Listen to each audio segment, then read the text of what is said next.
Hi. Before I'd like to talk about dealing with stress.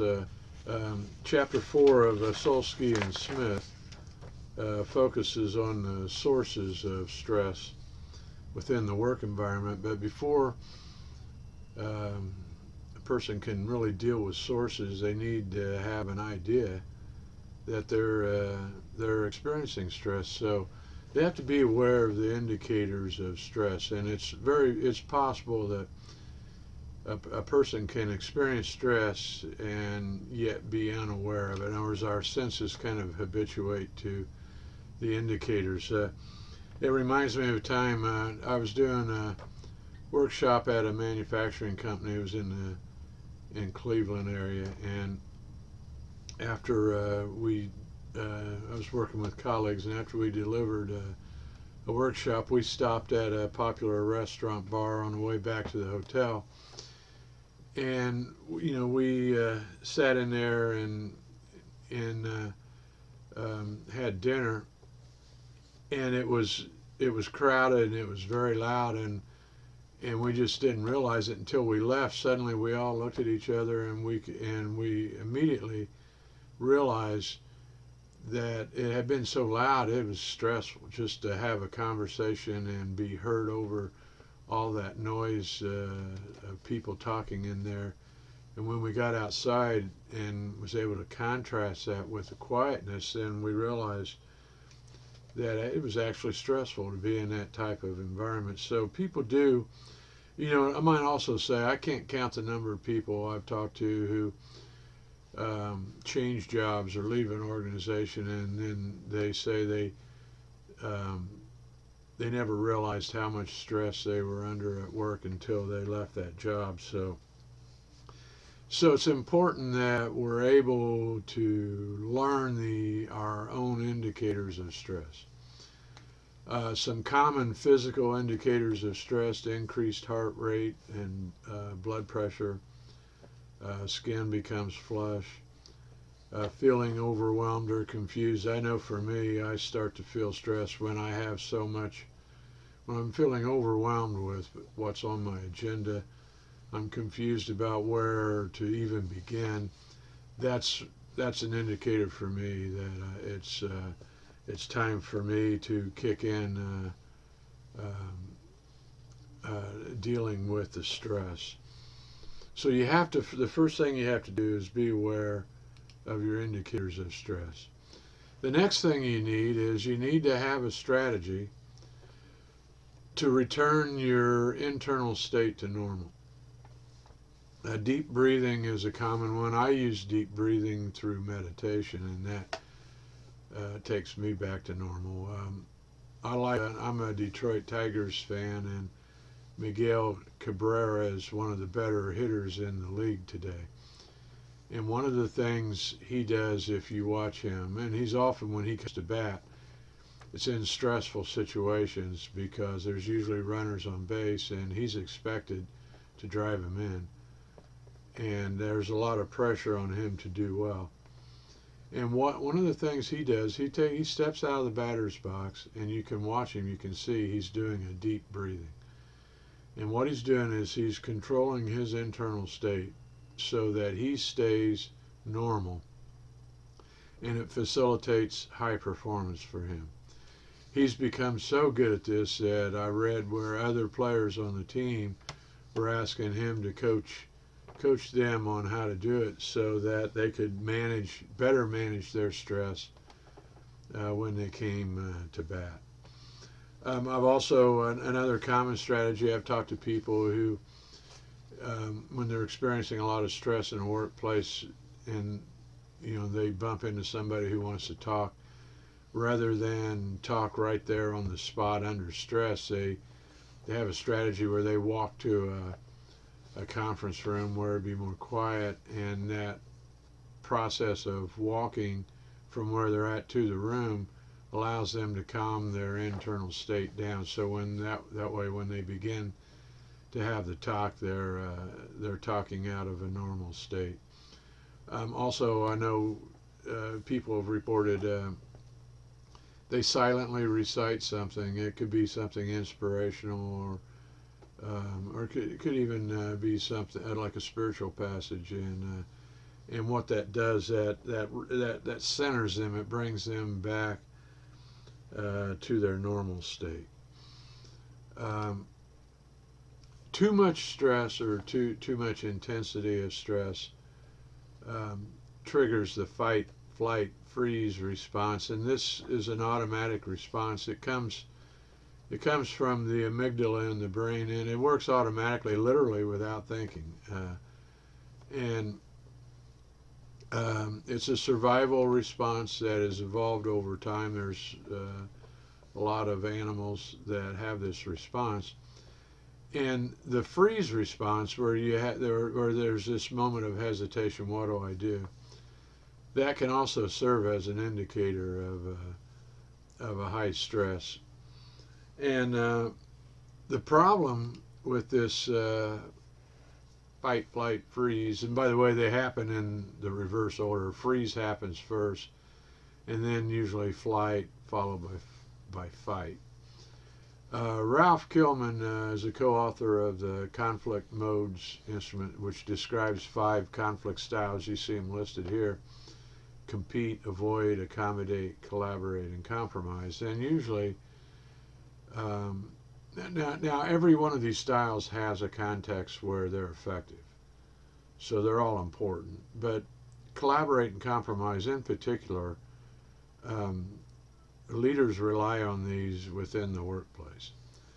Granted, there are times they have to compete and protect ground rules or guidelines or regulations and laws.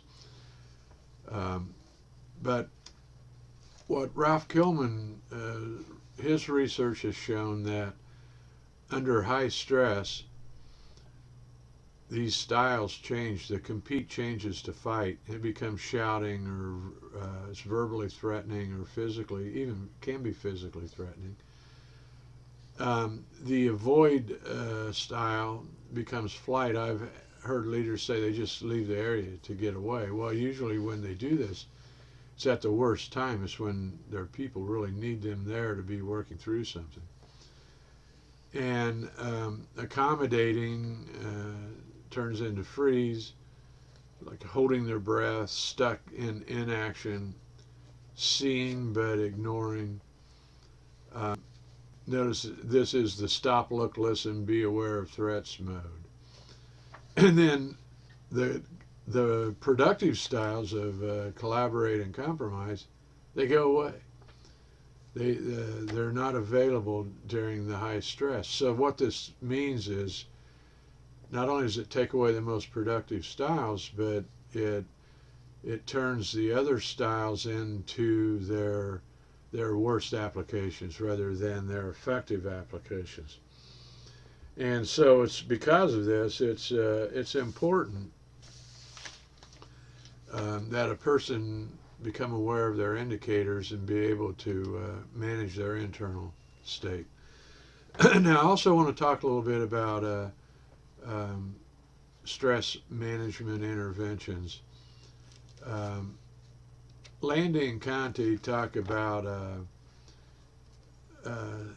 3 prevention strategies. You have the primary prevention strategy, which, by the way, is ideal. What it does, it either reduces or eliminates a stressor or reduces the intensity. And Hackman and Odom's work redesign or job characteristics model is a pretty good model for helping to do this. And the problem with primary prevention strategies is some things, some stressors simply can't be eliminated or even reduced, and it can be expensive, and it has a tendency to not affect the performance bottom line in the short term. It's more in the long term. So a lot of organizations, leaders in organizations, are less willing to engage in primary prevention strategies. Although I do see a pretty strong commitment to ergonomic interventions to physical stressors. What's more popular in organizations seems to be the secondary prevention strategies, and the reason they can do They can do this with lower costs. And what they do here is they reduce the response to the stressor, and they can do this by providing workshops to employees um, for things like biofeedback or meditation. I do know of organizations that actually have exercise facilities on site and advocate that their employees use them, which is excellent. I worked at a company once that sponsored yoga classes on site after work hours for employees, and these are excellent secondary prevention strategies. Some companies also will even purchase memberships to exercise facilities that are close by for employees. And then there's the tertiary prevention strategies, and these primarily focuses on things like employee assistance program. I'm fortunate that a really good friend of mine was the late Tom Pasco, and he was an early pioneer in EAP. He authored a lot of programs. He authored all of the automotive for GM, Ford, and Chrysler. He did Blue Cross Blue Shield, MGM casinos.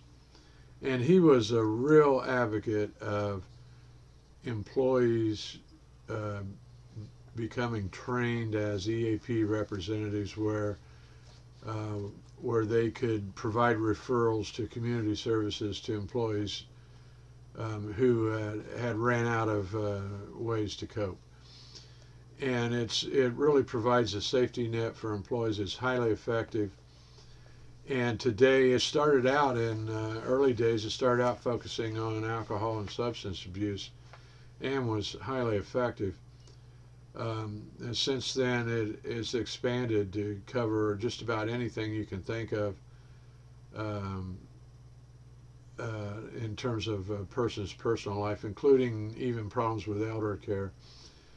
And it also, unfortunately, it did move away from the employee referral model, and today it tends to be run mostly by professional organizations who work as third parties, but it's still an important safety net. And so as a summary, the bottom line here is, number one, you need to learn your indicators of stress. How do you know you're experiencing high levels of stress? You need to know. And then you need to find a secondary prevention strategy that works for you. For example, over the years, what works for me now is I do exercise and meditation, and that works for me. I can stick with it, and that's the key. You need to find a secondary prevention strategy that you can stick with. And I might say I've recently added biofeedback, and then you need to increase your awareness of services that are available to you through EAP. I was teaching a class in HR once for a local college, and it was all adult learners, and they all worked. And I asked them, how many of you have EAP available to you through your employer? And they didn't know. The majority of them didn't know, put it that way. So what I did, I signed as homework that they do the research and find out if their organization offered EAP. And sure enough, the next time we held class and people were coming back, they were reporting out on EAP services that were available through their employer, and they had been unaware of it, and they, through their research, they even found the scope of services. And so that's one of the things you can do is, if you don't know now, if you're not already aware, find out if it's offered and what's the scope of services, and because you never know when you may be in need, and EAP is an excellent service. I've got transcript posted to the classroom, and these are the references that I used. Thank you.